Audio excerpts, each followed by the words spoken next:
Welcome to Sunday Worship Service with our pastor, Pastor Kim Lantada.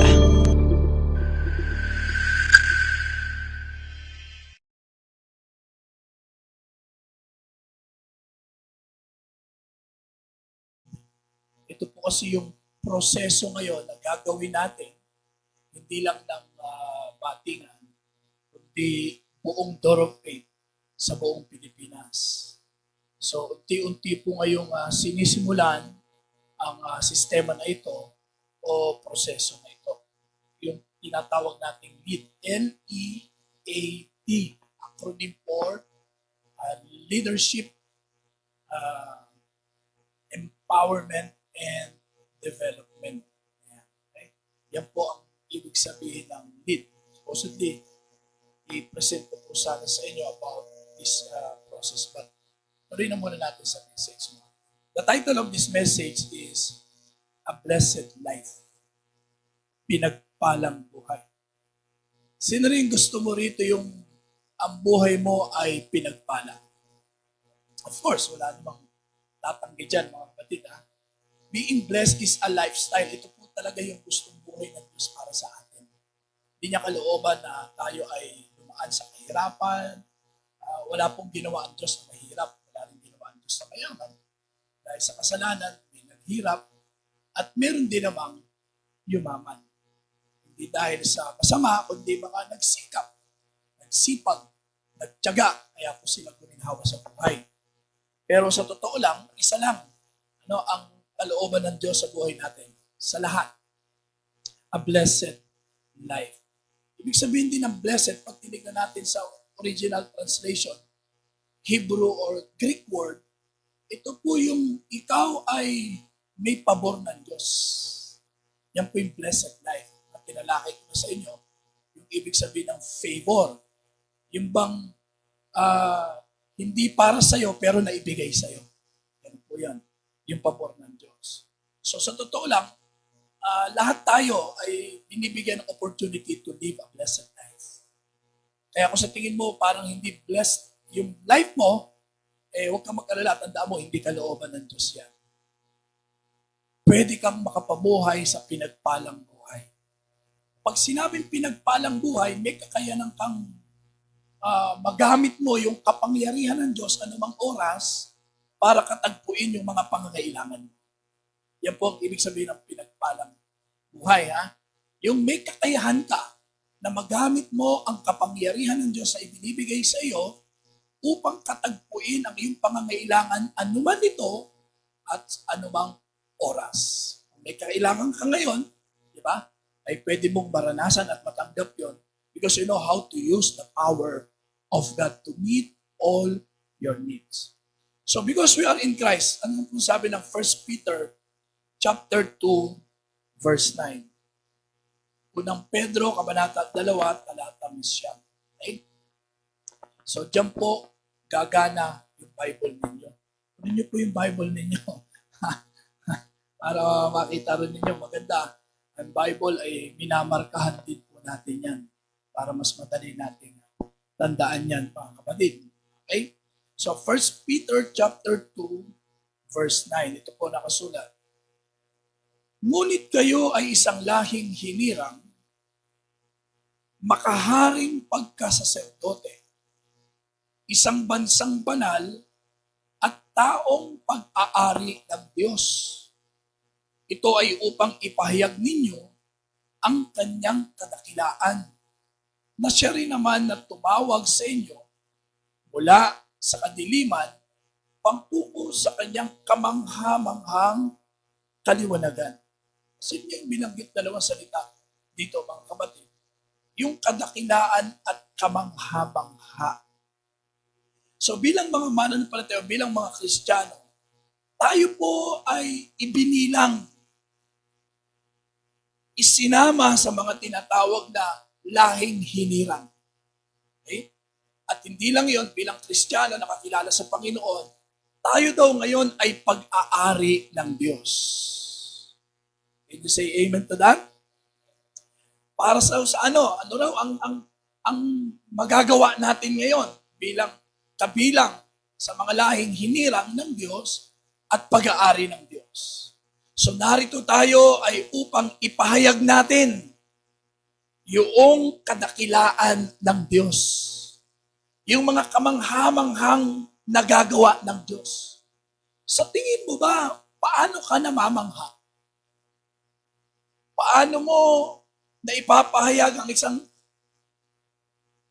isang kadakilaan? Paano mo ma-describe yung sarili mo sa ganun, mga kapatid? Siyempre, pag ikaw namangha talaga sa isang bagay, matindi yun, mga kapatid. Di po ba? So, yun po yung blessed life. Kaya, may blessed life para makita yung kadakilaan ng Diyos. Kaya, merong blessed life para makita yung kamanghamanghang nagagawa ng Diyos. Amen. Sige, tingnan mo yung katabi mo ngayon. Tingnan mo kung namamangha ka dyan. Ikaw ba'y namamangha dyan? Pag ikaw ba, nakikita mo ba sa sarili mo? Ikaw ba ay namamangha rin? Hindi sa sarili mo, kundi sa ginagawa ng Diyos sa buhay mo. Di ba? Minsan may mga moment akong gano'n no? Minsan naiiyak ka na lang pag nakita mo talaga yung ginagawa ng Diyos. Sa buhay mo yung kamamanghaan mo siya at magagawa mo siyang pasalamatan, magagawa mo siyang papurihan, not because of you, but because of Him. So, iyon po ang pagiging Kristiyano natin ngayon. Yan po yung kalooban ng Diyos. So, if you want to experience that kind of life, na yung naa-amaze ka, namamangha ka, at nakikita mo yung kadakilaan ng Diyos sa buhay mo, if you want that kind of life, number one, you need to see God's will to bless you. See God's will to bless you. Meaning to say, blessing is the will of God for your life. Blessing. Blessing people is the will of God. Kalooban po ng Diyos yan. No? Yung blessing, yung pagpapala, mga kapatid. Kalooban po ng Diyos yan. Galing po sa Diyos yan, mga kapatid. At ang bawat isa sa atin na makita mo na pinagpapala ng Diyos, naku, gustong-gusto ng Diyos po yon, mga kapatid. Amen? Whether you believe it or not, God wants to bless your life. Siyempre, ang may advantage yan, yung naniniwala. Diba? Hallelujah. So, hindi lang niya gusto yan. Hindi talaga, He really loves to see, witness His goodness in your life. Through blessing your life. Hallelujah. Ano sabi ng Romans chapter 8, verse 32? Sa aklat ng Roma, Kabanata 8, talatang 32, kung ang sarili niyang anak ay hindi niya ipinagkait, sa halip ay ibinigay para sa atin, tiyak na ibibigay din niya sa atin ang lahat ng bagay. Grabe po yan, mga kapatid. No? Ito yung pagpapatunay na talagang magagawa ng Diyos na ikaw ay pagpalain. Yung magamit mo ang kanyang kapangyarihan upang katagpuin ang iyong mga pangangailangan. Anumang oras yan, mga kapatid, na ikaw ay mga ilangan. May kailangan ka ngayon, may kailangan ka bukas, may kailangan ka sa isang linggo, sa isang buwan. Anumang panahon yan, mga kapatid. Bakit? Sapagkat sabi rito, naibigay niya Sino ba yung naibigay niya? Si Jesus yun. O halimbawa, si Ate Rosalie, ilan ba anak mo, Ate Rosalie? 6. Penging isa, pako natin sa krus. Hindi papayag yan. Ba't di ka papayag? 6 naman yan. May 5 ka pa. O, isa lang naman hiningi ko sa'yo. Diba ayaw niya? How much more our God? Ang sabi ng Bible, He gave His only begotten Son just to die for us. Nagawa niyang gawin yun. How much more yung kailangan mo lang sa mundong ito, mga kapatid? Hindi ba niya maibibigay yon? So tignan mo lagi yon. Ang Panginoong Hesukristo ibinigay ng Diyos para sa iyo. Amen. Para saan? Iligtas ka. Ang sabi ng Bible, mapasayuman ang buong mundo. Lahat ng narito sa mundo, lahat ng kayamanan dito, mawawalan sa isa yan kung mapapahamak ang kaluluwa. Ibig sabihin, walang katumbas. Yun ang ginawa sa iyo. Iniligtas ang kaluluwa mo sa pamamagitan ng Panginoong Hesukristo. Amen? Palakpakan natin si Lord. You know, hindi lahat ng blessing material things. Hindi lahat ng blessing ay titingnan mo lang puro pera. Hindi lahat ng kailangan natin ay matutugunan ng pera. Mas marami tayong kailangan at higit na kailangan na hindi kailangan ng pera. Hindi niya. Narinig ko sa patotoo mismo ni Manny Pacquiao, tsaka anak ni Henry C. Una, sabi ni Manny Pacquiao, alam nyo, naranasan ko na ang makahawak ng bilyon pera. Ilan ang mansyon ko. At maraming negosyo. Pero alam nyo, napatunayan ko, sabi ng mismo, wala doon ang kasiyahan. Ang tunay na kasiyahan ay tamang relasyon sa Panginoon. Ang ganda na sinabi niya, di ba? Tamang relasyon sa Panginoon. Kasi pwedeng meron kang Panginoon, pero hindi tama ang relasyon mo. Kaya hindi ka pa rin nagiging masaya. Ang sabi ni anak ni Henry C., he found out. Sabi niya, nabasa niya na yun, ano ang magagawa ng isang tao mapa sa kanya man ang buong mundo. Diba napakayaman niya? Ang sabi niya, kung mapapahamak naman ang kaluluwa mo. Nung nabasa raw niya yun, kahit pala anong yaman ko, hindi ko maibabayad sa kaluluwa ko yan. Sabi niya, kahit pala buong Pilipinas may SM, hindi ko pwedeng ibayad sa kaluluwa ko. Nagkaroon daw siya ng takot. Diba, parang naalala niyo isang mayaman sa Bible? Na nasa kanya na, napakayaman na niya, wala na siyang mapaglagyan ng kanyang kayamanan, at nasa kanya na ang lahat. At nung tanongin siya ni Jesus, diba, sabi niya, pati kautusan, sinusunod niya. Naintindihan niya? Pero, wala siyang tiyak na buhay na walang hanggan. Hindi niya matiyak na kung sakaling mamatay siya ngayon, langit ang punta niya. Kaya tinanong niya si Jesus. Pero ang sabi ni Jesus, sige, tinest siya ni Jesus. Lahat ng kayamanan mo, ipagbenta mo, kasi napagbentahan mo, ipamahagi mo sa mga mahihirap. Alam niyo, nalungkot yung lalaking mayaman. At umalis at hindi sinunod ang Panginoong Hesukristo. So, hindi lahat ang tugon ay pera. Pero kailangan natin ng pera. Naintindihan niyo? So, don't be controlled by the material things. Gusto kong makita ninyo mentally, emotionally, physically, and spiritually ang pangangailangan natin. So, gusto kong makita mo ngayon na gusto kang pagpalain ng Diyos. Amen? Sabi ko sa kayo, gusto kang pagpalain ni Lord. Magagawa ba ng Diyos yun? Pinatunayan niya yan.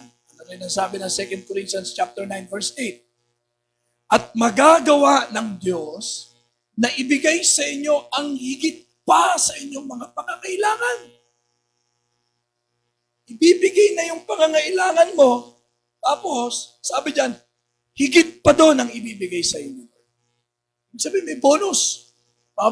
Ibig pa lang sabihin, ang Diyos pang nagbigay, hindi eksakto. Amen? Mamaya malalaman niyo kung bakit.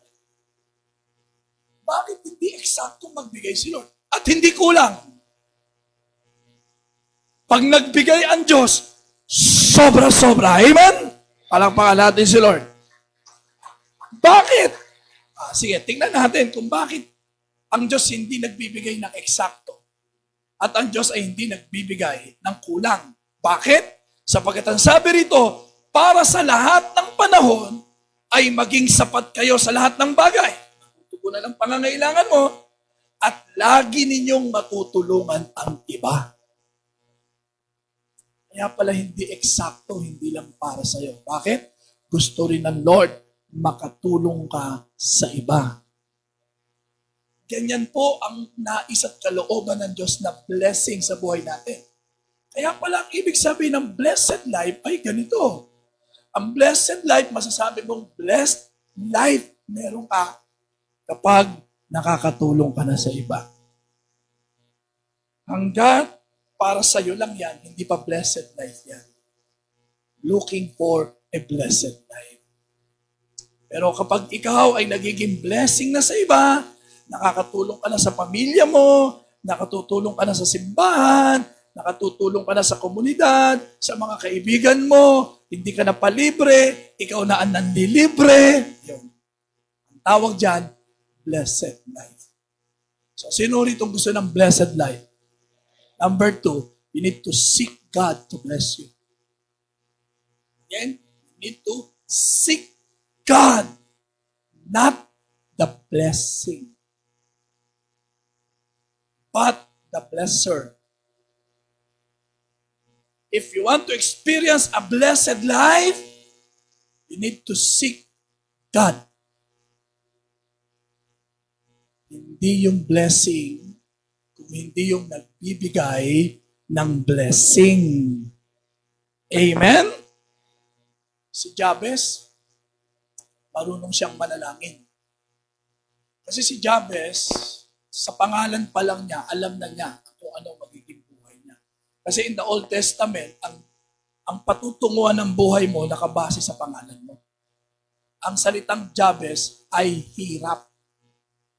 Kaya simula kapanganakan pa lang, hirap na sa kanya ang kanyang magulang nang siya'y ipanganak.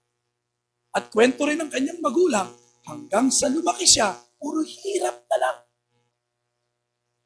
Pero alam ni Jabez na merong Diyos ang Israel na pwede niyang lapitan. So naniwala si Jabez na kaya siyang pagpalain ng Diyos.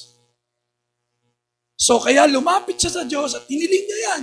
At hindi siya nagduda dyan, mga kapatid. Basahin natin sa unang Kronika, Kabanata 4, talatang 10. Nanalangin si Jabez sa Diyos ng Israel, pagpalain niyo po sana ako at palawakin ang aking nasasakupan. Samahan niyo po ako at ilayo sa kapahamakan para hindi ako masaktan. At dininig ng Diyos ang kanyang kahilingan. Amen? Bakit? Sapagkat lumapit si Jabez sa Diyos. Ano sabi niya doon? Samahan niyo po ako. Hindi lang niya hiniling yung blessing. Alam ni Jabez, parang ganito yung mga kapatid. Minsan kasi tayo ganito eh. Gusto natin blessing. Nung nakakita ka ng gripo halimbawa, yung gripo tumutulog. Kada bukas mo, tumutulog. Blessing. So ang ginawa mo ngayon, kinuha mo yung gripo. Ang hindi mo alam, kaya may tumutulong tubig sa gripo, may pinanggagalingan yon. Ay ganyan din sa Diyos. Maraming nakalimot sa Diyos dahil sa blessing. Kinuha lang nila ang blessing. Hindi nila alam, may pinanggagalingan yung blessing na yon. Are you following? Ang kailangan mo, hindi blessing. Ang kailangan mo, yung nagbibigay ng blessing. Pag blessing lang, mauubos yan, mawawala yan. Pansamantala lang kasi yan eh. Pero yung nagbibigay ng blessing, hindi pansamantala yun. Diyos na walang hanggan yun, mga kapatid. Amen? Palakpakan natin si Lord. Hallelujah. Kaya minsan, alam ng Panginoon yon. Sapagkat sa tuwing siya ay gagawa ng himala, may mga sumusunod. Sa tuwing siya ay magpapakain, may mga sumusunod. So, isang araw, tinuruan sila ng Panginoong Kristo. Sa John chapter 6, 26 to 29, sumagot si Jesus sa kanila, ang totoo, hinahanap niyo ako, hindi dahil sa mga nakita ninyong himala, kundi dahil nakakain kayo ng tinapay at nabusog. Huwag kayong magtrabaho para lang sa pagkaing nasisira. Sabihin, huwag lang yun ang hanapin ninyo. Yun yung sinasabi ko kayo na, nung nakita mo yung gripo tumutulog, kinuha mo yung gripo, oh, ang ganda ng trabaho. Nagtrabaho ka na lang. Kumikita ang negosyo, nagnegosyo ka na lang. Hindi mo alam yung trabaho mo, yung negosyo mo, may pinanggalingan yan. Hindi masama yan. Pero pwedeng hindi makabuti sa'yo. Naintindihan niyo, mga kapatid? Ha? Kaya sabi ng Panginoon sa Kristo, huwag kayo magtrabaho para lang sa pagkain nasisira, kundi para sa pagkain hindi nasisira at nakapagbibigay ng buhay na walang hanggan. Ako na anak ng tao ang siyang magbibigay sa inyo ng pagkain ito. Dahil ako ang binigyan ng Ama ng kapangyarihang magbigay nito. Kaya tinanong ng mga tao si Jesus, ano po ang dapat namin gawin upang masunod namin ang ipinagawa ng Diyos? Sumagot si Jesus, ito ang ipinagagawa ng Diyos sa inyo. Manampalataya kayo sa akin na sinugo niya. Bakit sinasabi ni Jesus, manampalataya kayo sa akin? Kasi yung mga tao hindi sumusunod kay Jesus dahil kay Jesus. Are you following? Kaya sabi ni Jesus doon sa lalaking mayaman, matapos mong ibahagi, sumunod ka sa akin. So, hindi blessing. Huwag gripo ang kunin mo. Yung pinanggagalingan ng tubig, kapatid.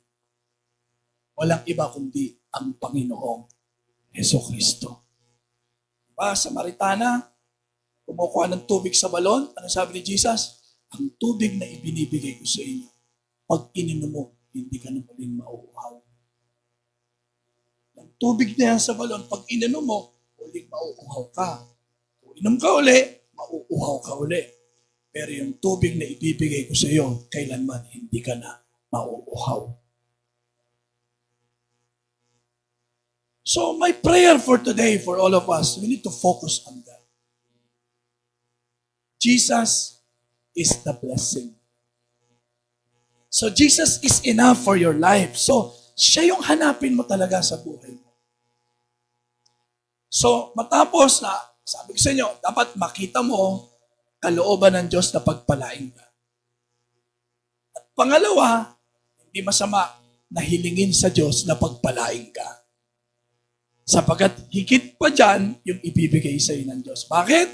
Because number 3, a blessed life, if you want to experience this, you must learn to share God's blessings to others. So you are called to be a blessing. Ibig sabihin, God blesses us to bless others.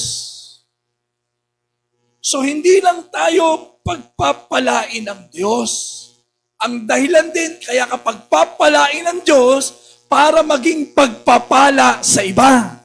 Ibig sabihin, channel of blessings. So yun yung blessed life. You are a channel of blessings. Dinadaluyan ka ng pagpapala ng Diyos. Pinagpapala ka, pero hindi tumitigil sa'yo. Dumadaloy sa'yo ang pagpapala. Amen? So lahat tayo may potensyal. Binigyan tayo ng potensyal ng Diyos. Marahil ibang potensyal mo ay, pag sinabing potensyal, yung kakayanan mo pa, meron pa yan. Marahil yung ibang kakayanan mo pa, marahil hindi mo pa nakikita yon. Parang ako, hindi ko naman nakita ang sarili ko na magpapastor. But I have that potential. Kaya lang noon, hindi ko pa nakikita yon. This kind of life, I would say, a blessed life, hindi ko nakikita yon, mga kapatid. nakikita. At someday, magiging lolo na ako.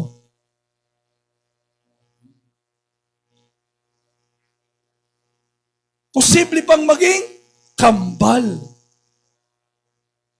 Kaya, Lolo Pops.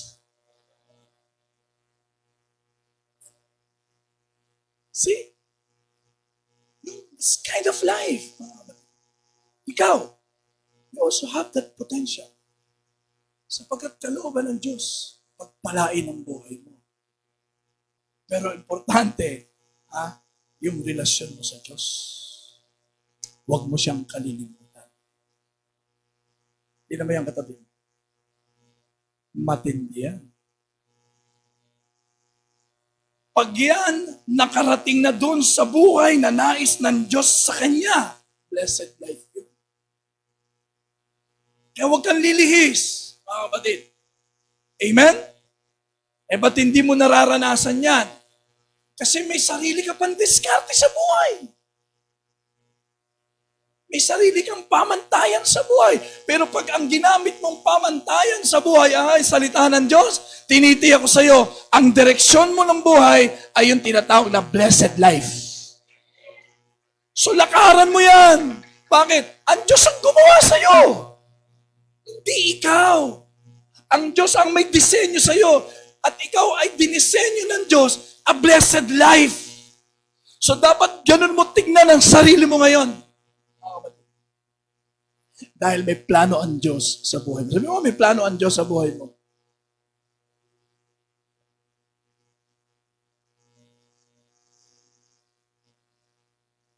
Dahil may plano ang Diyos sa buhay mo, sasamahan ka niya. Hanggang matupad ang napakagandang plano ng Diyos sa buhay mo. Lahat yan naging posible because of our Lord Jesus Christ. Wala na sana eh. Pero dahil sa Panginoong Jesucristo, naging posible ang lahat. Mangyayari pa rin yung tinatawag na blessed life. But we need to be guided by the Holy Spirit. Amen? So kailangan may tatag mo sa buhay mo yung mga katotohanan na yan, mga kapatid. Kasi may kaaway tayo eh. Ididisip tayo, ihihiwalay tayo, ilalayo tayo sa ganong klaseng buhay, mga kapatid. So be careful how you live. Kaya hindi pa rin lahat nararanasan yung ganong buhay, mga kapatid. So tingnan natin, sa Genesis chapter 12, verses 2 to 3. Makita mo yung original plan of God for your life. Original design of God for your life. In Genesis chapter 12, 2 to 3. Pararamihin ko ang iyong mga anak at apo at gagawin ko silang isang malaking bansa. Pagpapalain kita, at gagawin kong dakila ang iyong pangalan. Sabi ng Diyos kay Abraham, pagpapalain kita. Grabe. Tapos, at gagawin kong dakila ang iyong pangalan, at ikaw ay magiging pagpapala sa marami. Ang sayo'y magpapala ay aking pagpapalain. Ang sayo'y susumpa ay aking susumpain. Sa pamamagitan mo, lahat ng mga bansa sa daigdig ay aking pagpapalain. Marahil siguro sabi mo, kay Abraham yan, pastor eh. Yung sinabi ng Diyos kay Abraham, pagpapalain kita Abraham, at ikaw ay magiging pagpapala sa marami, at yung magpapala pa sa'yo, pagpapalain ko rin. So yung sabi mo, kay Abraham ko yan eh, at meron pang puso, siguro sabi mo, sana all, di ba? Sino yung gusto lang ganon? Di ba? Ganon ka na naman. Hindi mo lang alam.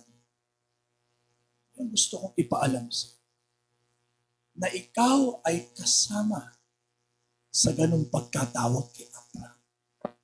Basahin natin. Galatians chapter 3 verse 29. At kung kayo'y kay Kristo, sino rito kay Kristo na? Ay, ano sabi rito? Kayo'y lahi ni Abraham.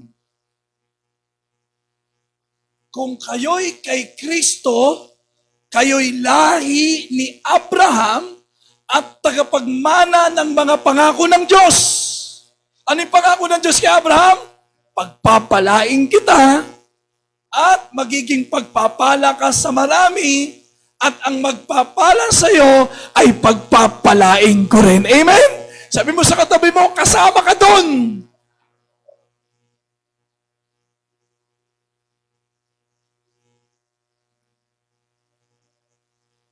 Dahil sa pagpapala ng Diyos na yan. Alam niyo ba ang blessing ng Lord hanggang 4th generation? Kaya sabi ko, Nanay Mila kay Pia, alam mo, mapalad si Nanay Mila at saka yung nanay ko. Kasi patay na pa rin yung tatay namin. Mapalad sila. Sabi niya, bakit? Pero nyo, inabutan niya yung ika-4 na henerasyon niya. Si Nanay Mila ang unang henerasyon. Pangalawang henerasyon, si Pia. Pangatlong henerasyon, si Kia. Ang ika-4 na henerasyon, yung kambal.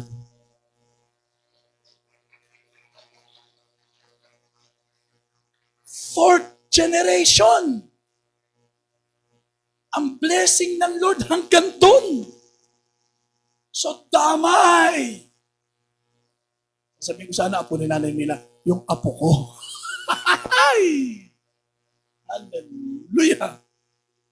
Ganyan ang blessing ni Lord, mga kapatid. So ang isa pa lang nakakilala sa Panginoong Jesucristo, isinama ka na sa lahi ni Abraham. Ibig sabihin, kasama ka sa blessing na yan, mga kapatid. Kaya dapat, lumawak ang isip mo. Dapat ang iniisip mo na rin ngayon, hindi pansarili. You can be a blessing if you are the first generation, the second generation, the third generation, at the fourth generation. Gusto kong isipin nyo rin, mga kapatid, hindi lang sa sarili, pati sa bansa natin. Kaya itong vision natin, di po ba? To plant churches nationwide and beyond. So naniniwala ako, itong church natin, dadalhin ng Lord nationwide and beyond. Palakpakan natin si Lord. Sabi mo sa katabi mo, kasama ka doon.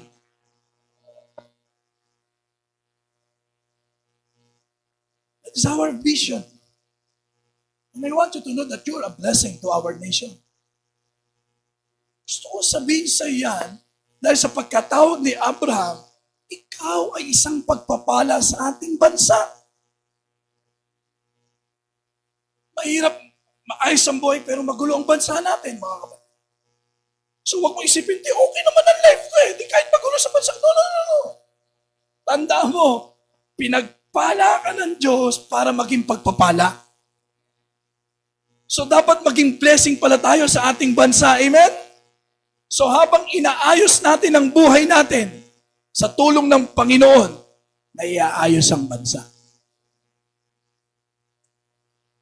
Palitin lang natin. Yung target natin 5 barangay. What if mas marami dyan ang ma-born again? Sa tingin mo. Anong mangyayari sa bawat barangay na mas marami ang kumilala sa Panginoon? Ang binagong buhay at patuloy na nababago ang buhay.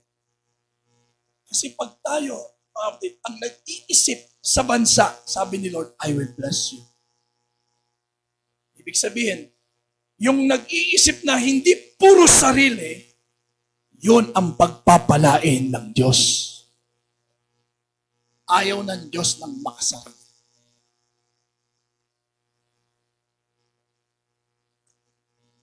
Ang blessing natin, gusto ko makita ninyo, hindi lang connected sa'yo. Pag biniles ka ni Lord, kinoconnect yan sa bansa natin. Ang pagbabago ng bansa, mga kapatid, hindi nagsisimula sa buong bansa. Ang pagbabago ng bansa, nagsisimula sa'yo. Paanong may pagpapalain kung hindi ka pagpapalain? Kaya pinagpapala ka para may pagpalaing iba, mga kapatid. Did you get that? So be a blessing. Kalooban ng Diyos, pagpalain ka. Nasain mo yun. Hindi masama. Pero dapat tama ang puso. Not just for myself, but for others. You are called to be a blessing. Now, kapag ganyan ang buhay mo, kapatid, what will happen?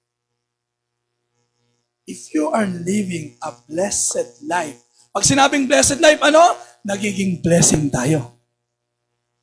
Nagiging blessing ka na sa pamilya mo.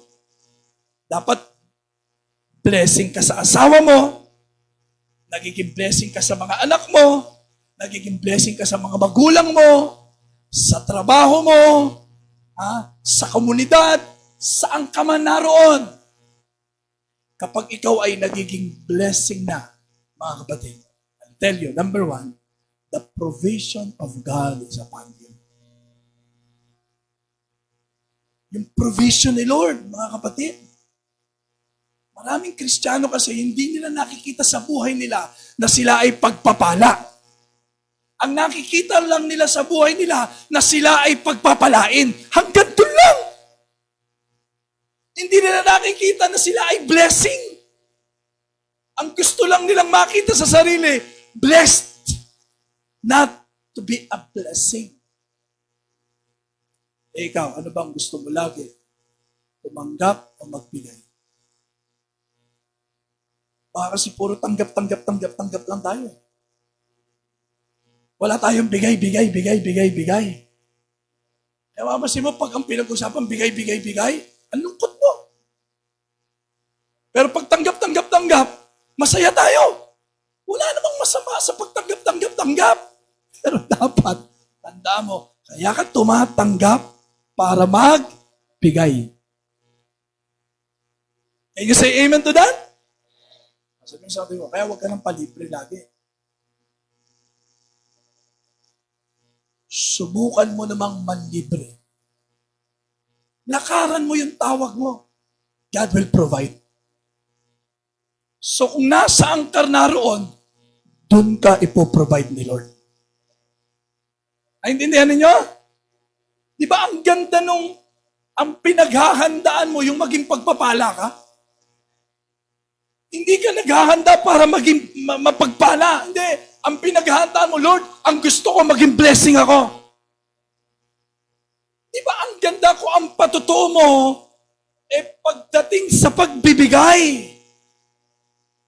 Maganda ang patutuo mo yung naging blessing ka. Pangkaraniwan kasi ang patutuo yung nakatanggap ka. Ako po'y nagpapasalamat sa Panginoon kasi may nag-bless po sa akin. Ako po'y nagpapasalamat sa Panginoon kasi may tumulong sa akin. Ako po'y nagpapasalamat sa Panginoon kasi may nagbigay sa akin. Kailan ka kaya magpapatotoo? Salamat sa Panginoon. Dati po akong tinutulungan. Ngayon ako na po nakakatulong. Salamat po sa Panginoon. Dati akong binibigyan. Ngayon ako na po ang nagbibigay. Salamat po sa Panginoon. Dati puro ako palibre. Ngayon, nandilibre na po ako. Kailan mo kaya ninais yung ganun? Tanong nga sa katabi mo, kailan ka ba magiging pagpapala? Wala tayo pinagpala na pero kailan mo lalakaran naman yung ikaw ang pagpapala? Baka gusto mo lagi exchange gift. Ano exchange gift? Pag may binigay ako sa'yo, bigyan mo rin ako. Ganun ba lagi gusto natin? Madalas namamangha ka sa tinatanggap mo. Ang ganda nito. Bigay ito niya. Kailan ka kaya mamamangha doon sa ibinigay mo? Bro. Diba?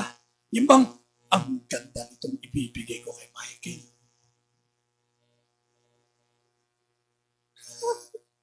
Dapat gano'n, di ba? Mamangha ka naman, hindi sa tinatawag. namang ikamangha mo yung ibibigay mo. Masisira na yan. Dali na sa church. Sakit sa mata dito sa bahay niyan.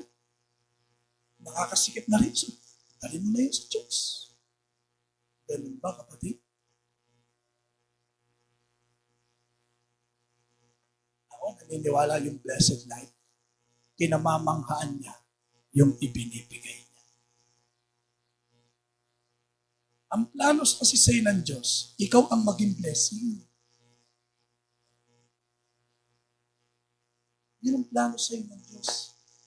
Maging blessing. Lagi ko sinasabi to. Si Adan, hindi siya nalungkot dahil walang babae. Hindi ginawa si Adan na may pangangailangan ng babae.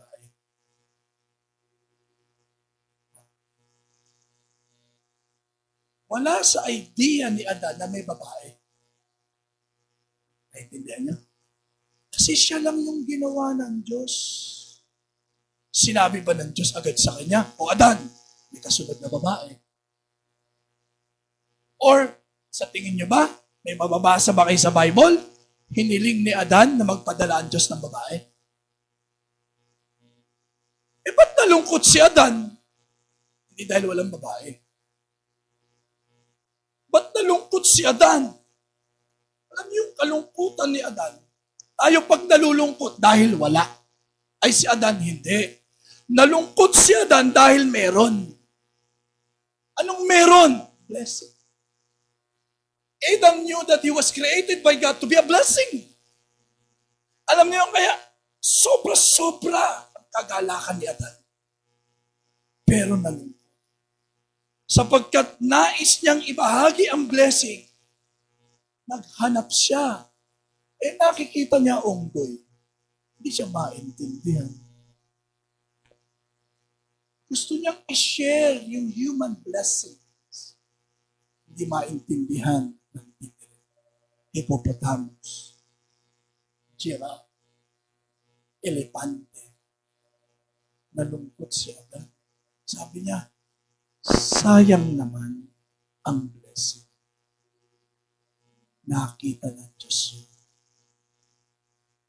Sabi ng Diyos, hindi mainam kay Adan ang nag-iisa. Anong ginawa ng Diyos?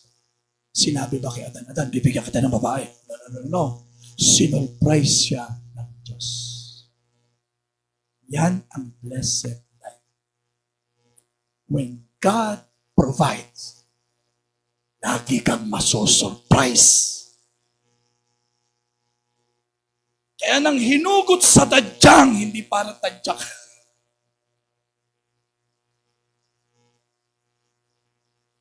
Nang makita ni Adan si Eva, namangha siya. Wow! Beautiful. Sex. Every morning, yan ang bati ko kay Pia.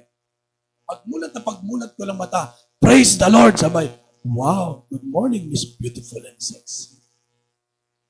Kailang everyday, mamangha ka pa rin. Amen?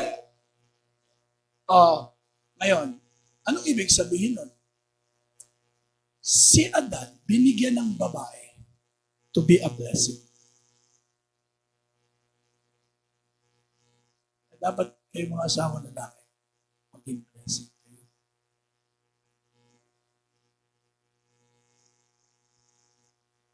Kaya lagi ko sinasabi sa mga binata, siguraduhin mo pag nag-asawa ka, may pambayad ka sa panlaba. Huwag mong paglabahin ang misis mo. Hindi yan tinawag para laban ng damit mo.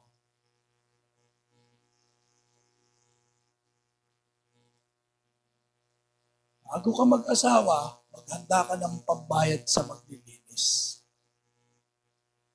Hindi asawa mo, bro. Dinala sa'yo ng Diyos yan, hindi para katulungin. kumuha ka ng ibang magiging katulong. Kaya dapat lakaran mo yung buhay na blessing. Naintindihan nyo? So ikaw naman babae, binigay ka kay Adan para ikaw ay maging blessing. Naintindihan nyo? Kaya ang blessing, wala kay Adan. Ang blessing, wala kay Eva. Ang blessing, galing sa Diyos. Idinadaloy sa'yo para maging channel of blessing ka. Amen? Palakpakan natin sila. Dapat maintindihan mo yun. Yan ang plano sa'yo ng Diyos. You are the head, not the tail. You are the lender, not a borrower. Malinaw ang salita ng Diyos, mga kapatid. Subukan mong simulan na ikaw ang blessing. Start your day to be a blessing. Hindi agad, Lord, bless me. Maganda yun. Pero it didn't stop there. You are praying for that. Pero ang totoong gusto mong mangyari dapat, because I want to be a blessing. Amen? Laging ipoprovide ni Lord ang pangangailangan mo. Kasi gusto ni Lord, blessing ka. So He will provide all your needs. Diba, ang ganda ang dahilan ng pagbibigay mo ay dahil pinagpala ka na. Di man masama yung level na kaya ka nagbibigay para pagpalain. Pero merong higher level dyan. Yung nagbibigay ka na kasi you are already blessed by God. Are you following?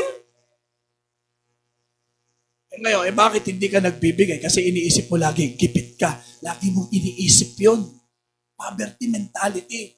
Kaya nagpa-prophesy ka sa sarili mo. Hindi ka nagbibigay. Gipit ako eh. May pangangailangan ako eh. Yun ang lumalabas sa bibig mo. Kaya yun ang nangyayari sa'yo, kapatid. Yun ang nagiging declaration mo, kapatid. If you want to be blessed, be a blessing. Yung anumang sitwasyon mo, tandaan mo lagi, tinawag ka maging pagpapala. Yan ang ilalagay mo lagi sa isip mo. Pagpapala ka sa pamilya mo, pagpapala ka sa trabaho mo, pagpapala ka sa simbahan, sa school, sa community, at maging sa bansa natin. You are a blessing. Sabi mo sa katabi mo yan, blessing ka, kapatid. Tularan natin si Jabez. Diba? Yung situation niya, hindi niya tinignan yung ganon, na mananatili siya sa ganon. Sapagkat alam niya at naniniwala siya may kakayanan ng Diyos ng Israel to bless his life. Kaya sana turuan natin yung mga bagong magiging anak natin to be a blessing. Bibihira sa mga member na pupunta sa church para mag-bless. Tanong kita, bakit ka pumunta rito? Usually, to be blessed. Pero bibihira, punta ako sa church, bakit? Mag-bless ako. Subukan mo after this to market ka. Kahit isa lang muna sa pamilya mo, i-bless mo. Pangalawa, kapatiran. Maghanap ka ng isa na i-bless mo. Dalawa na. Kaibigan mo, maghanap ka ng i-bless mo. Lakaran mo yun. Bakit? Kasi kung nasaan ka, doon ka aabutin ng Diyos. Give God the reason to bless your life because you want to be a blessing. Did you get that? Makasanayan po natin yan, mga kapatid. Kahit saan tayo naroon, sadyain natin. To be a blessing. Sa anumang kaparaanan, mga kapatid. Kaya sabi ng 2 Corinthians 9:10-11, ang Diyos na nagbibigay ng binhing itatanim at tinapay na makakain, sabi niya, mga kapatid, ang siya ring magbibigay sa inyo ng binhi at magpapalago nito upang magbunga ng sagana ang inyong kabutihang loob. Pasasaganain niya kayo sa lahat ng bagay upang mas marami ang inyong matulungan. Sa gayon, lalong darami ang magpapasalamat sa Diyos dahil sa inyong tulong na dadalhin namin sa kanila. Pansin niyo rito, tinukoy dito yung principle ng pagtatanim. Yung binhing itatanim daw natin, saan manggagaling? Sa Diyos. Pero sino raw ang binibigyan ng binhi ng Diyos? Sino yung pinoprovide ng Lord ng binhi? Yung mga nagtatanim. Madalas tayo, yung binhi, kinakain natin. Sa bawat binibigay sa atin, may tinatawag na binhi. Yung binhi na yon, wag mong gagamitin. Yung binhi na yon, itatanim mo para ano? Pamungahin uli ng Diyos ng sagana para may maitulong tayo sa iba. Dapat pala sa bawat tinatanggap mo, itabi mo ang binhi. Alam niyo ang tawag doon? Tithes. That is the seed of your... Naintindihan niyo? At bago niya ibigay yon, tinanggihan niya yung hari ng Sodom at Gomorrah na inoferan siya ng malaking pera pero tinanggihan ni Abraham. Sapagkat ang sabi ni Abraham, hindi siya nasusulat. Ang Diyos ang nagbe-bless sa kanya. Nakita ng Diyos yun. Kaya sa pangitain, kinausap siya ng Diyos, Abraham, do not be afraid. From now on, I am your blessing. Amen. Palakpakan natin si Lord. Hallelujah. Pag nagigipit tayo, nakakalungkot yan, mga kapatid. Pag may pangangailangan tayo, lalo na sa pamilya natin, may problema tayo, iniisip mo tuloy, hindi ka blessing. Yan ang nailalagay sa isip natin eh. Dapat kahit anuman ang maging sitwasyon mo, huwag mong iaalis sa isip mo ang salita ng Diyos na ikaw ay blessing. Mga sa sarili mo, blessing ka. Sapagkat hindi na babago yun. Pag ang Diyos nagsalita, batas yun. Pag ang Diyos nagsalita, hindi niya pwedeng bawiin yun. Pag ang Diyos nagsalita, hindi niya pwedeng sirain yun. Kaya sabihin niya kay Abraham, ang magpapala sa iyo, pagpapalain ko. Pagpapalain kita at magiging pagpapala ka sa mga. Kaya ang sabi ng Malakay 3:10-11, dalhin ninyo ng buong buo ang inyong mga ikasampung bahagi sa tahanan ng Diyos upang matugunan ang pangangailangan sa aking tahanan. Subukin ninyo ako sa bagay na ito. Kung hindi ko buksan ang mga bintana, hindi pinto, subukan, tingnan nyo nito, ano mas marami? Bintana. Kundi buksan ko ang bintana ng langit at ibuhos sa inyo ang masaganang pagpapala. Hindi ko rin hahayaang salantain na mga balang ang inyong mga pananim at mamumunga na ng sagana ang inyong mga ubusan. Ano ibig sabihin nun? Protektado ka ng Diyos. Sabi sa kanila mo, protektado ka ng Diyos. Huwag kang matakot. Lakaran mo yun, kapatid. Ganyan ka tinawag ng Diyos. At so ang kalumalakad, doon ka sinusundan ng Diyos. So when you live a blessed life, number 3, last one, the prosperity of God is upon you. Not just the provision of God, protection of God, even the prosperity. Ano ibig sabihin? Kasaganaan. Pag sinabi pong kasaganaan, higit sa kailangan. May pangangailangan tayo, pero because God wants to prosper your life, more than that, may sobra ka pa, kapatid. And sabi ng John 10:10, I came to give life. What kind of life? Abundant life. Jeremiah 29:11, I alone know the plans I have for you, plans to bring you prosperity. Not just for yourself. Prosperity gospel centered on yourself.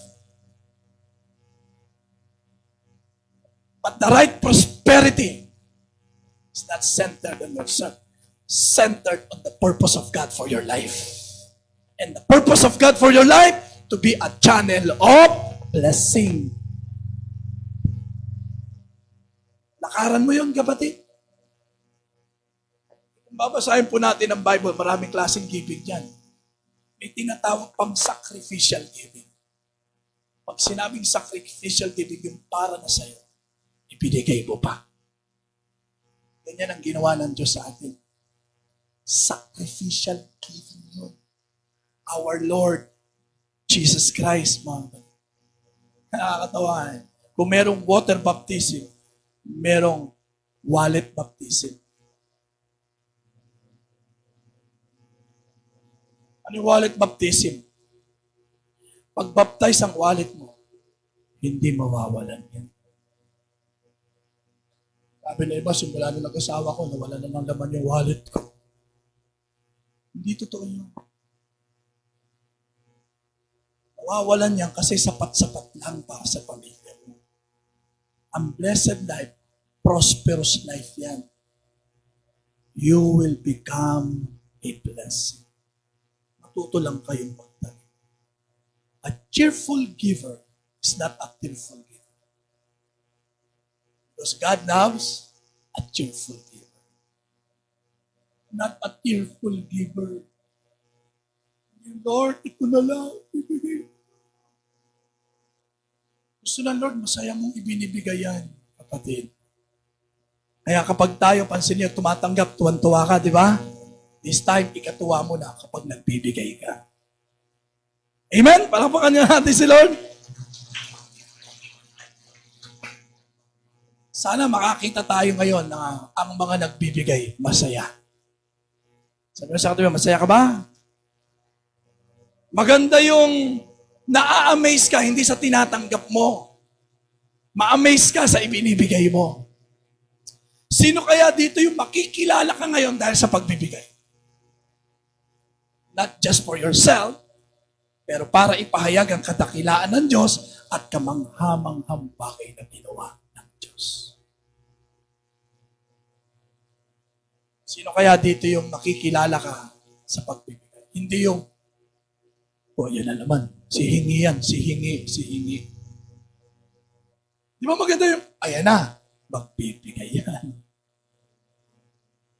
Kahit saan tayo, bilang mga anak ng Diyos, pairalin natin yung ganong influence. Not just on material things. Pero alam nila na kapag nandiyan ka, ikaw yung nakakatulong. Ikaw yung nakapagpapalakas. Ikaw yung nakakapag-encourage, nakakapag-motivate, nakapagbibigay ng pag-asa sa kanila. Hindi ikaw ang maging dahilan ng panghihina nila. Nadi-discourage sila. Ayaw kanilang kasama. Sana itaguyod natin yung gano'n. Sa pamilya, sa trabaho, sa school, sa komunidad. Make an impact. Influence. Tandaan nyo, mas mapalad ang nagbibigay kaysa binibigyan. If you want to experience a blessed life, be a channel of blessing. Yan po ang hinahanap ngayon ng Diyos. Let us all stand up.